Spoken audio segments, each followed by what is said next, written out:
What is up, everybody? Welcome to today's episode of Mile High Market Mastery. I am your host, Jeremy Kane, and we are going to dive into all things affordability. So we will let some people pop on here. Super pumped to dive into this piece as I have some good news for you.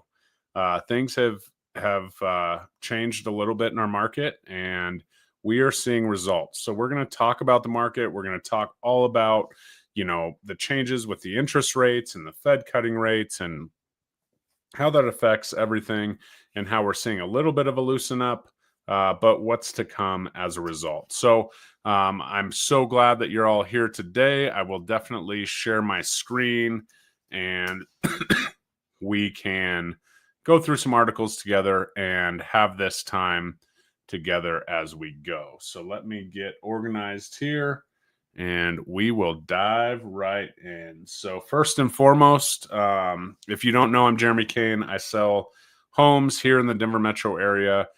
If you are looking to buy, sell, invest, I sit down with people. We make a plan. It's no longer the market where you just have to go full bore and have to throw your money all across at everything to get anything accepted.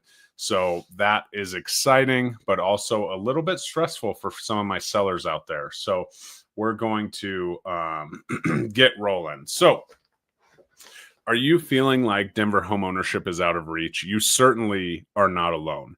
And this is something that we've been talking about as we saw the, crazy, appreciation in home values through the COVID years,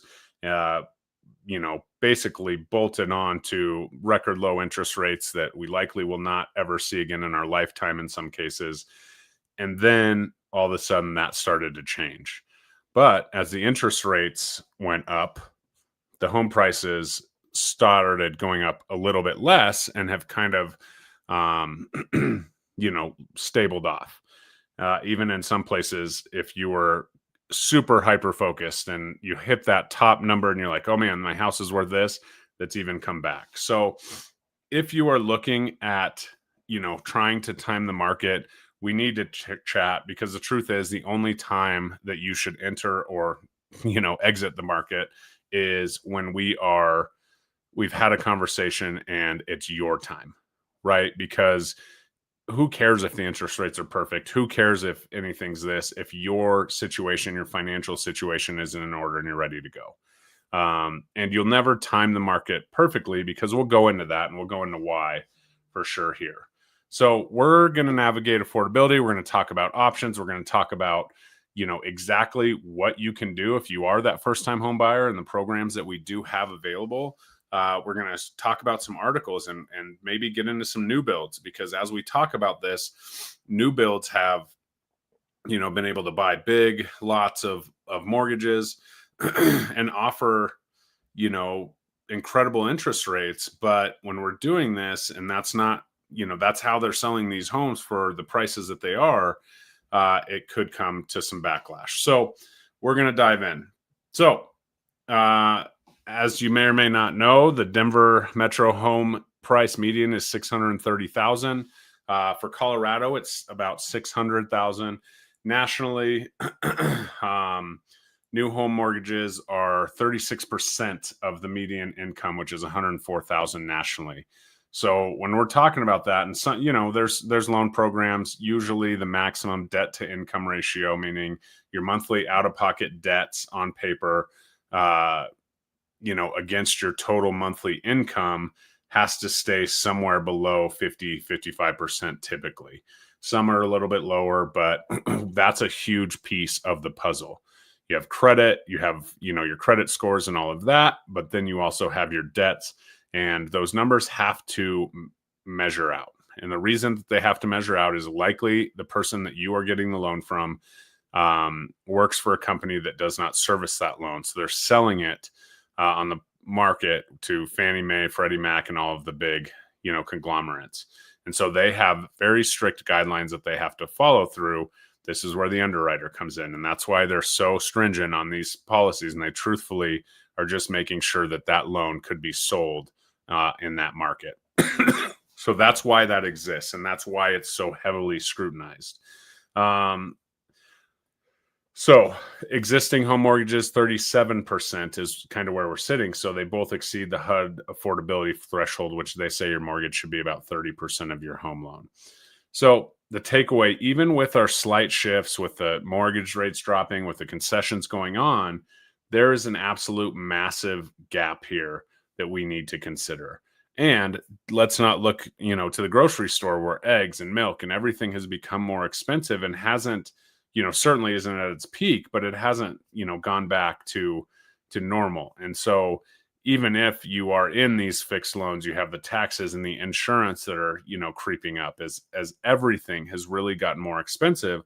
So you can imagine the debt's higher and all of that. So we need to make sure that we're paying attention. And by the way, this information is from a Wells Fargo article. I'm not just pulling it out of nowhere. That's why I'm looking down over here. So, so let's talk a little bit about new home ownership. And I'm going to share my screen really quick here as we go. So let me pull this up.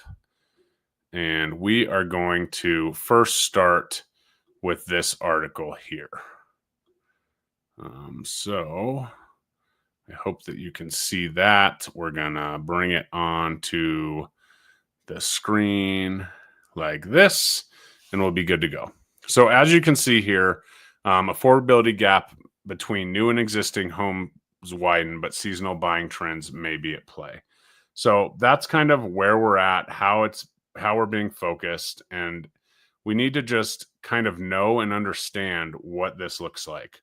So the gap between the cost of newly built and existing homes widened last quarter, and the push to find housing before school started may have contributed to it, a new report suggests. So what hasn't changed is both homes remain unaffordable, right? The homes.com comes out here and says it right away. And then you go into some of the numbers that we've already talked about. For low-income home buyers over the same period, or those earning 50% or less of the median income, a new home mortgage costs 71% of their income. So then you're looking at, having two earners and so on. And then we're just really there, right? And we're pushing the limits on affordability. And the truth is, yes, you have to get, scrutinized and, everything to get a home loan. But for a rental, it's a very different world, right? We're not checking on rents being wherever they need to be, depending on what's going on. So this is a super important thing because rents are going up, and you may be renting a house and you may be thinking right now, well, my gross income's this, I have a card loan and I have this, and my rent is 45% of my income to start with, right? Those debt to income ratios are, all in, so you can't buy a house. And this is where we get stuck in the rat race. So what really started happening is these new home builders started building, smaller homes and entry-level homes, and they kind of ran to that market. But as we kind of back off from this and we're wondering, okay, what's that look like? What's that mean? At the end of the day, we're in a position where we're doing all sorts of different things with putting money here, putting money there, and at the end of the day, are we really doing what's best for everything that's going on? And that answer, truthfully, is I don't know, right? And that's where we really need to focus in and understand exactly what we're doing as we go. So let's talk about this new home builder piece, because say you have a home that's a $600,000 home, right? And you are really focusing in on, that's what you're approved for. You went to a, lender, and you're like, okay, $600,000 home at a 6.5% interest rate, whatever it is, right? And this is what I can afford. My debt to income will only allow me to afford a $600,000 home. Well, once that $600,000 home, has that interest rate added on, that's maxing out your debt. So all your debts plus your new mortgage is 45 to 55% based on, the maximum of the loan product. So then now comes the builders. And then the people are like, oh, well, this home's 650, but I'm going to lock in at a 4% interest rate, permanent buy down, because that's what they're offering. They're going to give me 50,000 in concessions. So here's what you did there, right? You just raised the principal of the mortgage and got a better, so your monthly payment's great, right? Your monthly payment you're comfortable with, but think about this. You're paying for that buy down, right? If they're giving you $50,000 in a concession for a permanent buy down or whatever it is, there are maximums on that depending on your loan product, between 3 and 6%. Okay. So if they're giving you that in cash as a concession to buy down that mortgage, truthfully, you're financing it. And they're so focused on this. And yes, there's an appraisal, but it is what it is. Once they've done one, then they all have that as a comp, and it is what it is. So you finance that. So is that home really worth 650, or is it worth 650 with that $50,000 concession in our current market? So what I'm saying to you is, in this instance, you may be going into that home $50,000 under value, right? So you're already underwater, and significant amount of money being put towards these buy downs. Should it happen that way? Probably not. Should the appraisers be able to do that? No. But when you're buying these new homes, you get so enamored with the monthly payment because it's such a sexy rate and such a great mortgage that you're seeing. And the truth is, it's not what you think it is. And it's a great opportunity, but I'm warning you, if you're going to new builds for affordability, you need to make sure that you are planning to stay there for 5 to 10 years, and understanding that a concession is great and it helps limit the monthly payment, because a $10,000 concession put towards the rate buy down is going to be a much better deal, on a monthly payment basis than a $10,000 price decrease.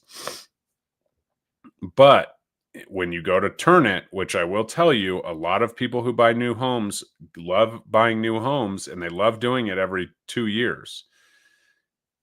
With our market not skyrocketing, quickly in appreciation, this is something that, even in the good days when skyrocketing appreciation, these builders were building, I had a listing in Johnstown once, and, it was a resale. They bought the model. It was kind of at the end of that phase, but they had to drive a quarter mile past waving flags and all these new homes and these new models and these more, modern floor plans or whatever it was, to get to my home that I had listed that was 2 years old. Right. And, of course, on those flags, they're saying 4% interest rates, this, all this, we're giving you all of these things, these incentives, but are they really giving it to you? Or are they just elevating the price or keeping their prices stable and helping you buy the mortgage down, the mortgage rate down, not the mortgage principal down? So this is something to really consider if you're not sure where it's going to be, or you're buying a new build that's not going to be, the right size for your dream family, because ultimately it could really come back and hurt you. And yes, great, you're in a, more comfortable mortgage payment. But let's be real. If you are buying a home and your mortgage payment is $4,000, I don't care where you live, unless you live in the hottest spot in town, renting that home for $4,000 just as a drop in the bucket isn't really there. So we are going to see this kind of come back and get us when a lot of these people that bought new builds are driving by the next shiny new build, and they're like, oh, we need that. We don't necessarily need the dual main floor office anymore because we're working, we're not working remotely, but we need this upgrade or this. And unless you're willing to, take a little bit of a loss, or, maybe rent it out and break even, if you're lucky, then this is something we really need to consider when purchasing a home and a new build and all of that. So this is why the gap is widening, right?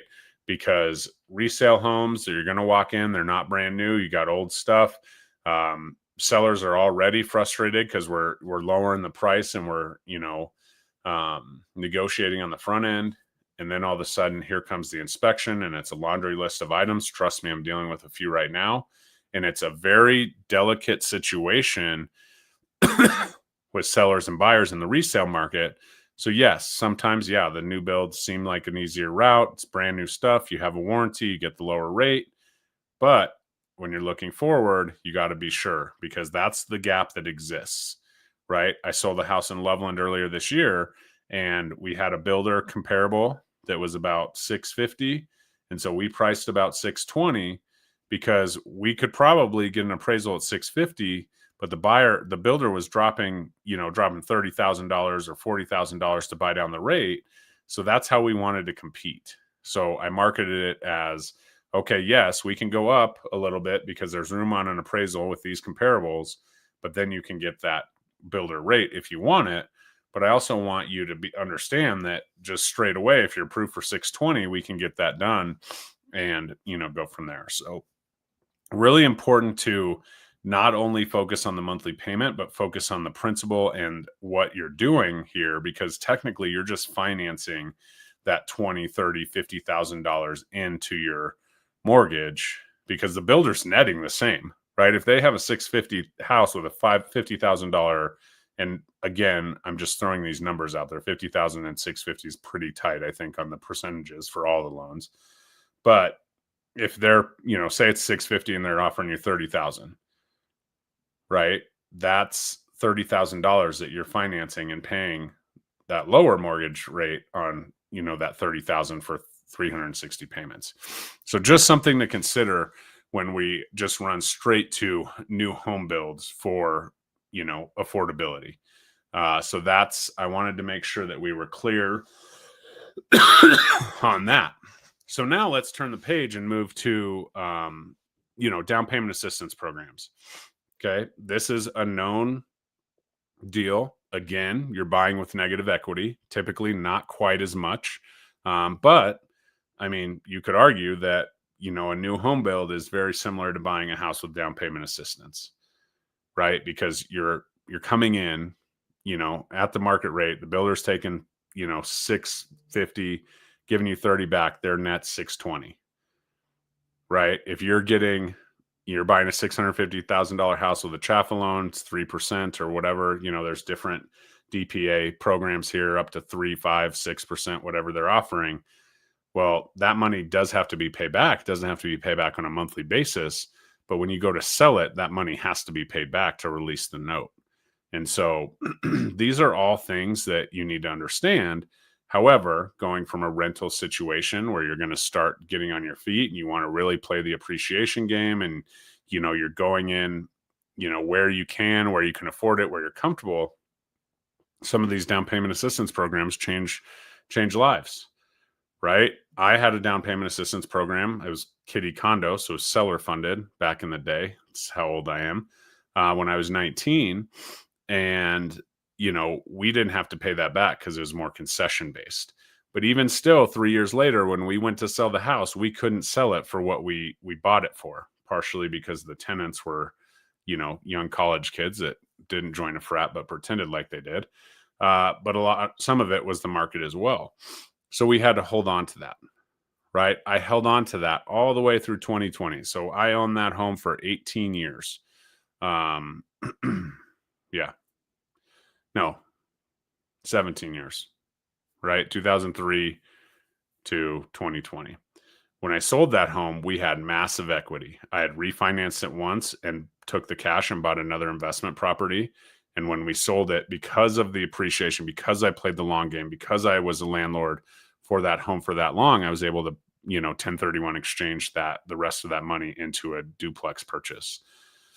And take advantage of those great interest rates and all the things. So you have to understand that, down payment assistance and these new builder incentives need to be a long game, but there is a way in. And the important part was, as somebody who managed the property, the tenants, my buddies in college, sorry boys, were paying down the principal of my loan. And I was able to utilize that money in multiple ways, use leverage to do a refinance, stabilize the payment where I could, rent it out and have a little bit of cash flow, buy another house and do the same thing. And so that was a different time when interest rates were in my favor. But as we kind of operate through this, you have to understand that, you have to look at it as a long-term investment. Yes, if you want to get rich overnight, crypto probably is your answer, but you might get poor overnight too, right? In real estate, it's a little more stable, but if you use, other people's money, right? If you use people, if people are renting it out from you and paying that, regardless of if the home is appreciating and the skyrocket appreciation is happening, or you're just paying that principal down and we're getting more standard appreciation or flatline. If they're paying that down and you have the reserves in order to keep it a nice property, update the floors, paint, redo the appliances, windows, whatever it is, then you're able to advance further. And that is the play. But I think a lot of agents just throw out there down payment assistance, this new home build incentives, this. But at the end of the day, are we really having the conversations about longevity, right? When we get into this, is this really the best thing for our people? We need to be, as agents, thinking about that. And you, as a buyer, need to just be considering what actually is going on. Because I guarantee you, if you walked in the sales office and said, hey, I don't want your incentives, but you're offering me 30,000, we'll give you 620, they would say, okay, because their net doesn't change. And so just make sure your long-term strategy is in play as we go. So what are people doing to afford? Co-buying, right? Multi-generational living is back, right? I've even known two couples that buy a house together, live on different levels. Whatever that looks like, we are just, yearning to get into home ownership and start the American dream. And so that's a huge one, right? You're combining, homes, your cross affordability is helping. There's more people, which means there could be more problems. If you're getting into a co-buying situation, whether it's with your brother, your girlfriend, or your buddy and his girlfriend and your girlfriend, like, you need to have the exit strategy mapped out. You need to almost have operating agreements in place because I've seen this go extremely bad, right? And just as in a divorce situation where one person has to move out and the other person has to pay, or they have to split it until it's all settled. Well, if you're relying on four incomes and one breaks up and then your boyfriend or girlfriend moves out because they were buddies with that person, then there's two of you. You just cut your income in half. No, the lender isn't going to come and say, well, your debt to income this changed, like, here, let's work through this. No, they're going to still want their money based on what you were approved for. And if you're leaving, you're still, responsible for that. So be careful when you get into these multi-generational, situations. Make sure you know what's going on. I've seen it, go south. I've seen it go perfect. It just make sure the operating agreement is in place for sure. Then obviously fixer-uppers, live in and redo. I did this with, my first house that I purchased with my now wife, Sarah. We had great friends who were handy and helped us a ton. We basically redid every square inch of this 920 square foot bungalow in Englewood. And it was amazing. We put our heart and soul into it. Without the help of the buddies, probably wouldn't have been as nice as it was when we did sell it. We sold it 6 years later, I think, for $283. So made a pretty good profit and were able to roll that in. But we lived in a home that, we did a ton of work before we moved in just because we had to. Painted every wall, washed every window, retextured, put a back door in, refinished the hardwoods just to get into it. Right. And then after that, we opened up the kitchen and we moved the washer and dryer and we got a tankless water heater. And, we did new windows and we did new siding, and all of that, kind of added up. So that's definitely a way to do it. It was a great launching point for our personal real estate investments. And, that was the key. And then the next is house hacking, right? Buy it. One person who's able to qualify can buy a home, rent out rooms, rent to their buddies, rent to, their girlfriends, significant others, their friends, whatever it is, house hacking, or just put an ad in the paper and you can rent by the room.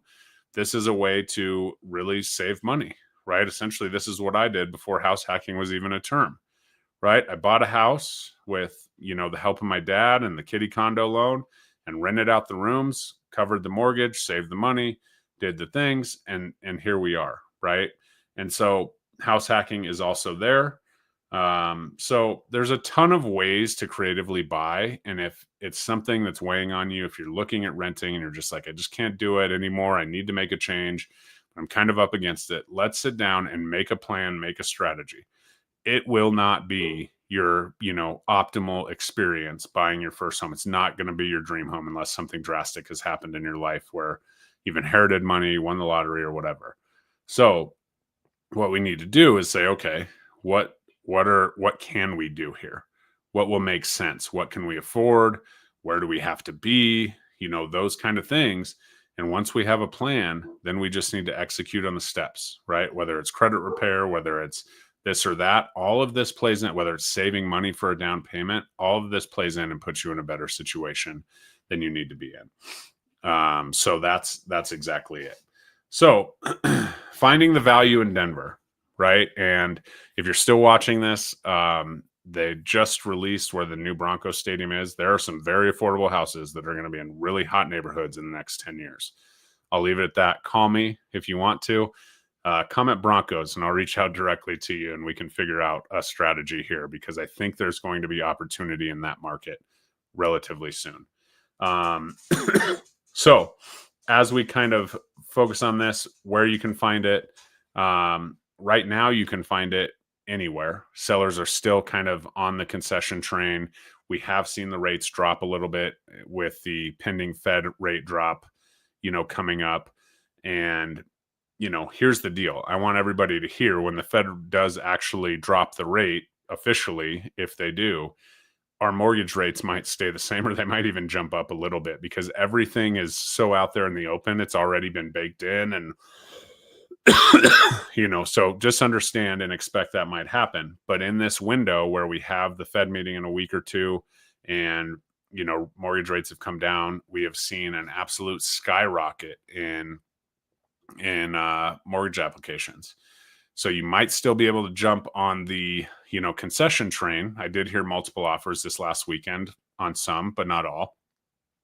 So there may be a short window of time if you're ready to go, if you're ready to look at it, if you've been waiting on the sidelines to make this and still get the benefit of sellers being ready to go. Right. We still have, a surplus of inventory compared to what we had. So it's going to take a little bit for that inventory to get eaten up anyways. So there is an opportunity here to couple the, mortgage rate drop with seller concessions in the right situation and really kind of take advantage of that as long as we have a plan and we understand what we're doing here. So really cool there. So the truth is negotiation power has been a thing all year long. And it still is, but it might be a very short amount of time here before, it catches on. People are back in town from the summer. We're back in school. And now the rates are dropped. Let's look at it and go. Right. And so we usually see a seasonality kind of like bump right here. The summer in Denver is hard, right? July, August, we're camping. We're doing all the things in the hills. Now that school's back in session, we're kind of doing what we're doing. So definitely something to do. So here's what I want you to do. If you're interested, you can comment affordability in the comments below. I will get you my Denver home affordability guide. I just created it today. So it's got all the updated stats and everything you might need to kind of go through this. Ultimately, you can send me a DM and we can go straight to the call at the end of the home affordability guide. There will be a QR code if you want to book a call and have a conversation because that's where it all starts. So call or text me anytime. I'm here to help you build wealth through real estate. And that starts with an initial conversation, a plan, and execution of a strategy. So thanks so much for joining me on Mile High Market Mastery. We will see you next week. And I can't wait to get this thing going. So if you're watching still, throw me a comment, ask me a question. Let's get this engagement rolling. Like, comment, subscribe, and we'll see you next time. Bye-bye.